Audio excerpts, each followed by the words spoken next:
I think one of the first poems I ever wrote in my life was that I was walking down the street and I was a schoolboy and there was an old man walking in the street in front of me, and I was 14 and rebellious and I thought I knew it all and I wanted to kick against the system, and particularly I thought old people were fucking farts and they deserved to fucking be eradicated. But this old man looked at this 14-year-old walking along the subtropical streets in his flip-flops, and he had a walking stick, and his walking stick was going clomp, clomp, clomp, clomp, clomp.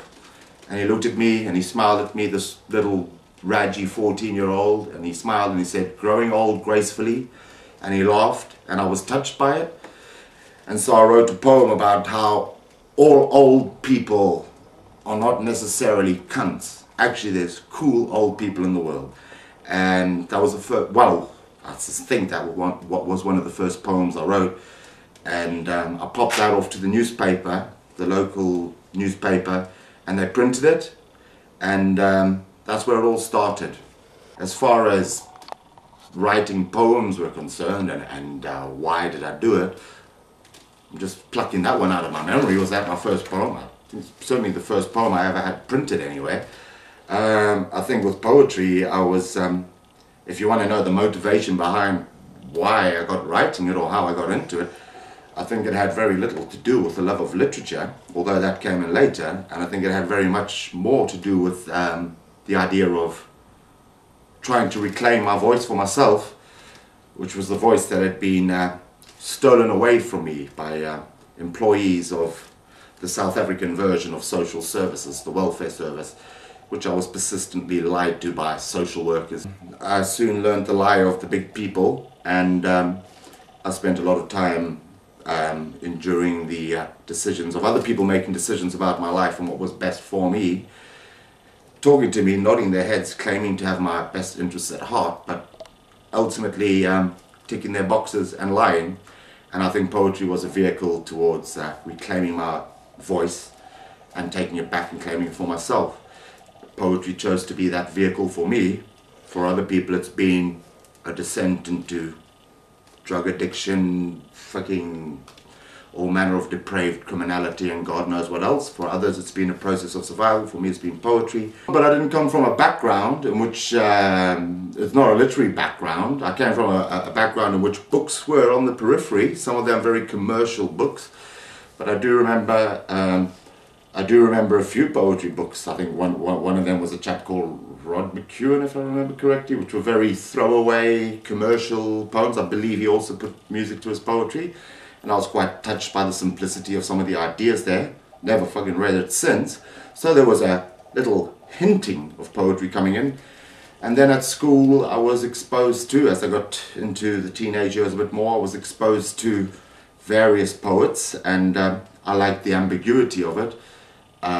Certain poets like Dylan Thomas, I loved the musicality of it. I loved the fact that you couldn't understand it, and yet it well, you couldn't if you didn't probe and you weren't educated enough to perceive all the layers of meaning. But I liked the fact that these were just beautiful sounds, and it was a very liberating thing.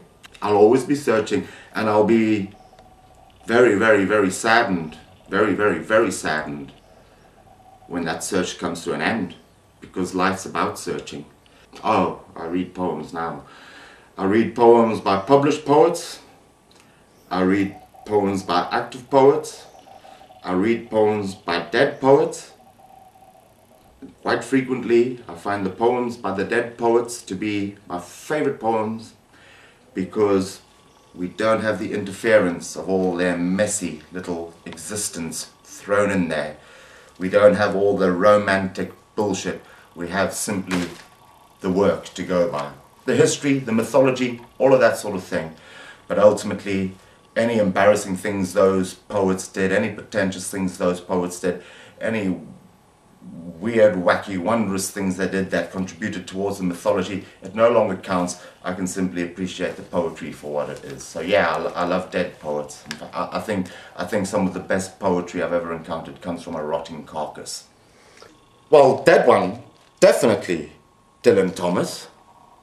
Live one, famous live one, Tony Harrison, Benjamin Zephaniah,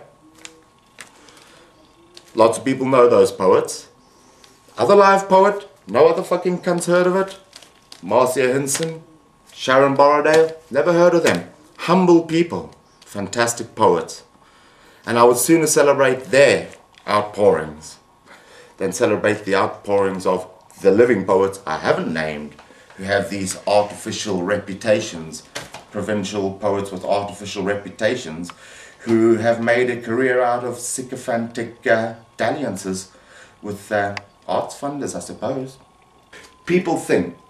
Some people think poetry is poncy, some people think poetry is great. Quite often the mistake is that poets perform to poets, poets interact with poets, poets for poets.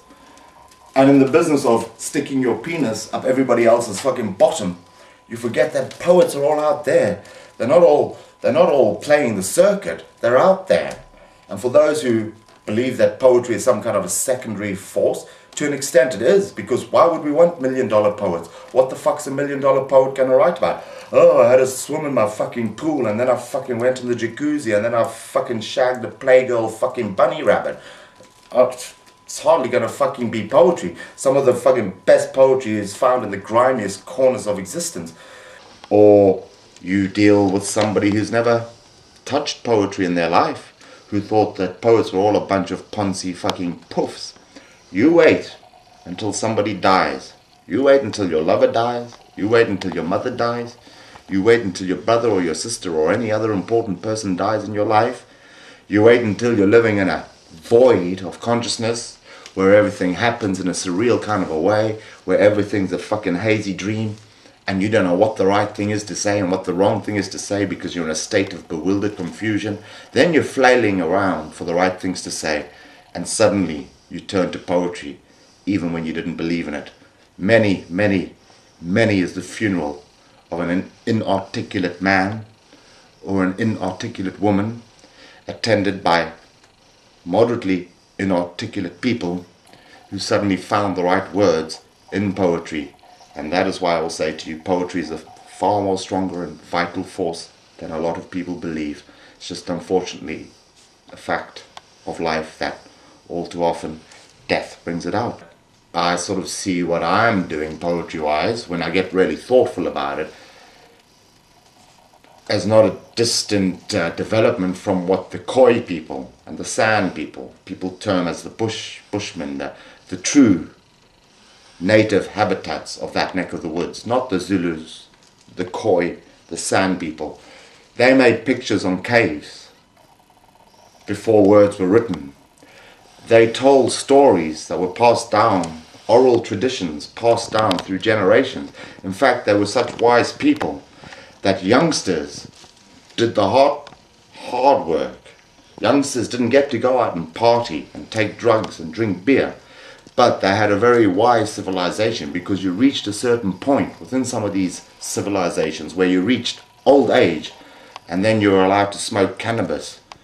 And what would happen was the elders, with all their experience and all their wisdom, never mind literary finesse or written word, would smoke umpteen buckets of cannabis and just sit there and shoot stories off at the youngsters.